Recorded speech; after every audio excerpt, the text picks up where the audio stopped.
அண்மைச் செய்தி.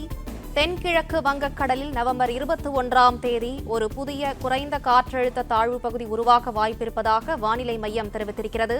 கூடுதல் விவரங்களை செய்தியாளர் மாணிக்கம் வழங்க கேட்கலாம். மாணிக்கம், வணக்கம். மேலும் விவரங்களை சொல்லுங்க. வங்கக்கடல்ல வரக்கூடிய 21ஆம் தேதி ஒரு புதிய குறைந்த காற்றழுத்த தாழ்வு பகுதி உருவாவதற்கான வாய்ப்பு இருப்பதாக இந்திய வானிலை ஆய்வு மையம் அறிவிப்பை வெளியிட்டிருக்கிறாங்க. வரக்கூடிய 19ஆம் தேதி வாக்குல தெற்கு அந்தமான் கடல் பகுதிகளில் ஒரு வளிமண்டல மேற்கு சுழற்சி நிலவுவதற்கான வாய்ப்பு உருவாகும் எனவும், அதனைத் தொடர்ந்து அதனுடைய தாக்கத்தால் வங்கக்கடல்ல குறிப்பாக தென்கிழக்கு வங்கக்கடல் பகுதிகளில் 21ஆம் தேதி வாக்கில் ஒரு புதிய குறைந்த காற்றழுத்த தாழ்வு பகுதி உருவாவதற்கான வாய்ப்பு ஏற்படும் என வானிலை ஆய்வு மையம் தெரிவித்திருக்காங்க.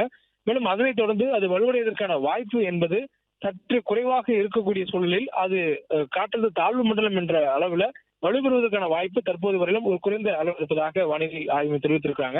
மேலும் அது 19ஆம் தேதி பிறகு உருவாகக்கூடிய அந்த வளிமண்டல சுழற்சி, அதன் பிறகு உருவாகக்கூடிய 21ஆம் தேதி காற்றழுத்த தாழ்வு பகுதி, அதனைத் தொடர்ந்து 23ஆம் தேதி காற்றழுத்த தாழ்வு மண்டலம் என்ற நிலைக்கு எட்டு வரையிலும் அதனுடைய நகர்வு எதை நோக்கி இருக்கும் என்பது உறுதியாக தெரிவிக்க முடியாது எனவும் சொல்லப்பட்டிருக்கிறது.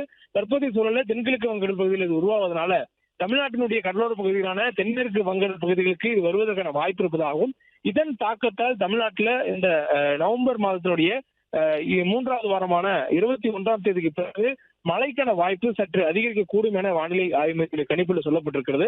தற்போதைய சூழலில் தமிழகத்துல குறிப்பா வடகிழக்கு பருவமழை இன்று தேதி வரையிலும் அக்டோபர் 1ஆம் தேதி முதல் இன்று வரையிலான காலகட்டத்தில் 5% குறைவாக, இயல்பை விட குறைவாக பதிவாகிருக்கக்கூடிய சூழல்ல உருவாகக்கூடிய அந்த குறைந்த காற்றழுத்த தாழ்வு பகுதியால் தமிழ்நாட்டிற்குரிய வடகிழக்கு பருவமழை அந்த காலகட்டத்துக்கு ஏற்றவாறான இயல்பான அளவு கிடைப்பதற்கான வாய்ப்பு இருப்பதாகவும் எதிர்பார்க்கப்படுகிறது.